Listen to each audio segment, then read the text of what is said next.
Halo teman-teman, selamat datang di Paw Time Indonesia. Kembali lagi bersama aku Chris di segmen Dog Breed 101. Dan hari ini kita akan membahas dan mengupas tuntas semua tentang Dogo Argentino, anjing ras besar yang bisa dibilang masih langka di Indonesia, serta memiliki reputasi yang cukup buruk, membuatnya dilarang di beberapa negara.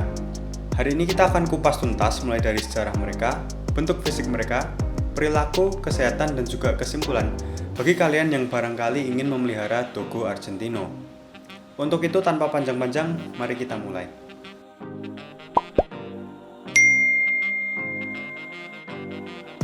Dogo Argentino sesuai namanya berasal dari Argentina dan dipercaya baru ada sekitar tahun 1970. Nama yang berjasa atas terciptanya jenis ini adalah Antonio Nores Martinez, seorang dokter yang memiliki hobi berburu. Pada saat itu, Dr. Martinez menginginkan seekor anjing pemburu yang kuat, besar, dan juga lincah, yang mampu memburu mangsa-mangsa yang besar seperti babi hutan. Namun di sisi lain, Dr. Martinez juga menginginkan anjing tersebut sebagai anjing penjaga yang handal. Lagi-lagi bukan hanya itu saja, Dr. Martinez ingin lebih spesifik lagi, ia menginginkan anjingnya berwarna putih, supaya anjingnya dapat mudah terlihat saat ia berburu di hutan. Bisa dibilang susah banget nemuin jenis anjing yang spesifik dengan kemampuan dan bentuk fisik seperti itu. Maka dari itu Dr. Martinez mulai mempelajari masing-masing jenis anjing yang ada dan memulai program selective breeding pada tahun 1928. Anjing yang dipilih sebagai dasar atau fondasinya adalah Cordoba Fighting Dog. Anjing yang sesuai namanya dahulu digunakan untuk bertarung sesama anjing, yang sekarang sudah punah. Dr. Martinez melihat Cordoba Fighting Dog sebagai fondasi yang kuat karena ia membutuhkan seekor anjing yang tangguh secara fisik maupun secara mental. Setelah itu, Dr. Martinez mulai mengawin silangkan Cordoba Fighting Dog dengan beragam jenis anjing, yang antara lain adalah Spanish Mastiff, Old English Bulldog, Bull Terrier, Great Dane, Boxer, dan juga beberapa jenis anjing lainnya. Anjing-anjing yang dipilih tadi dipilih berdasarkan sifat-sifat atau bentuk fisik yang diinginkan oleh Dr. Martinez. Kita ambil contoh kemungkinan besar Great Dane dipilih untuk menambah postur atau tinggi badan dari Cordoba Fighting Dog. Singkat cerita, setelah puluhan tahun, barulah pada sekitar tahun 1970-an, Dr. Raul Ceballos memperkenalkan 6 Dogo Argentino pertama ke Amerika Serikat, yang memiliki karakter dan bentuk fisik yang didambakan oleh Dr. Martinez.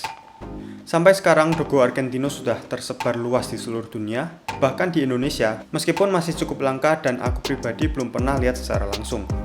Namun di beberapa negara seperti di Inggris, Denmark, Norway, Australia, New Zealand, Turki, bahkan juga tetangga kita Singapura, jenis anjing ini dianggap berbahaya dan dilarang untuk dipelihara. Untuk alasan mengapa mereka dilarang, nanti kita akan bahas lebih dalam lagi di bagian perilaku. Namun untuk sekarang mari kita beralih ke bentuk fisik. Dogo Argentino tergolong anjing ras besar dengan berat tubuh sekitar 40 hingga 45 kg dan tinggi tubuh sekitar 60 hingga 68 cm. Tubuh mereka juga padat dan kekar, dan mereka hanya memiliki satu warna saja, yakni warna putih. Meskipun mereka memiliki warna resmi yaitu putih polos, namun biasanya mereka juga memiliki bercak-bercak warna hitam atau samar-samar hitam di seluruh bagian tubuhnya. Rambut mereka juga bisa dibilang sangat pendek, kepala mereka lebar dan besar, dilengkapi dengan rahang yang sangat kuat. Telinga mereka secara natural tertekuk turun, namun untuk memberikan penampilan yang lebih mengintimidasi, biasanya dahulu telinga mereka di-crop atau dipotong. Meskipun hingga saat ini masih banyak Dogo Argentino yang di-crop telinganya, sedangkan untuk ekornya biasanya tidak di-docking atau tidak dipotong. Dan kurang lebih itulah bentuk fisik mereka, dan mari kita beralih ke perilaku. Dogo Argentino adalah seekor anjing yang kuat secara mental, sangat cerdas, protektif, dan juga sangat independen. Mereka juga sangat aktif, teritorial, dan umumnya mudah curiga dan galak pada orang-orang asing, serta anjing-anjing lain. Nah, karena sifat-sifat inilah Dogo Argentino dianggap anjing yang susah dihandle dan sangat tidak direkomendasikan bagi pemilik-pemilik yang baru pertama kali memelihara anjing ataupun orang-orang pada umumnya. Dogo Argentino serta karakternya tadi di tangan yang tepat bisa menjadi anjing penjaga yang luar biasa, yang bahkan digunakan di kepolisian dan militer sebagai asisten dan anjing search and rescue. Namun di tangan yang salah, anjing ini bisa menjadi anjing yang sangat berbahaya. Banyak sekali kasus Dogo Argentino yang tidak dihandle dengan baik oleh para pemiliknya, membuahkan banyak sekali korban, entah manusia maupun anjing lainnya. Karena sekali lagi menghandle anjing yang keras kepala dan memiliki berat tubuh sekitar 50 kg bukanlah suatu hal yang mudah dan bukan suatu hal yang bisa dilakukan semua orang. Karena jangankan Dogo Argentino, membuat seekor pom jalan manis aja belum tentu semua orang bisa. Apalagi anjing segede Dogo Argentino, pemiliknya mungkin bisa sampai terseret-seret. Untuk itu kurang lebih sama ceritanya dengan Pitbull. Beberapa negara nggak mau ambil resiko dan melarang warga negaranya untuk memiliki Dogo Argentino karena dianggap sangat berbahaya jika jatuh di tangan yang salah. Namun meskipun demikian, berbicara jika mereka jatuh di tangan yang bertanggung jawab dan tangan yang benar, Dogo Argentino bisa menjadi anjing yang sangat protektif terhadap keluarganya, sangat penyayang pada anggota keluarganya. Kurang lebih, mereka dapat dikatakan sebagai malaikat pelindung. Oke, dari perilaku, mari kita beralih ke kesehatan. Dogo Argentino memiliki usia harapan hidup sekitar 9 hingga 15 tahun, dan jika berbicara soal kesehatan, penyakit yang umum menimpa Dogo Argentino adalah ketulian. Ketulian di sini bisa berarti tuli pada salah satu telinganya atau kedua telinganya, dan diketahui persentasenya cukup besar, yakni sekitar 10% dari seluruh Dogo Argentino mengalami ketulian. Dan kalau kalian sadar, kebanyakan anjing yang mengalami penyakit tuli atau rentan terhadap ketulian adalah anjing-anjing dengan pigmen warna putih atau berwarna putih. Istilahnya di sini adalah pigment related deafness. Dan contoh anjing-anjing lain berwarna putih yang rentan adalah Dalmatian, Bull Terrier putih, dan juga Boxer putih.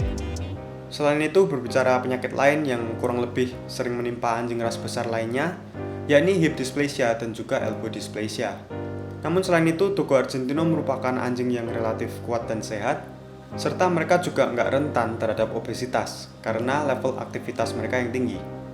Oke, kita ke bagian terakhir, yakni kesimpulan bagi kalian yang ingin memelihara Dogo Argentino. Dogo Argentino merupakan salah satu jenis anjing yang tergolong susah dan lebih cocok dimiliki oleh pemilik yang sudah berpengalaman. Karena bagi mereka, Dogo Argentino bisa menjadi teman yang sangat spesial, sangat setia pada keluarganya dan selalu melindungi keluarganya. Aktivitas fisik juga penting untuk dilakukan setiap harinya, dan juga sosialisasi sedini mungkin juga sangatlah penting.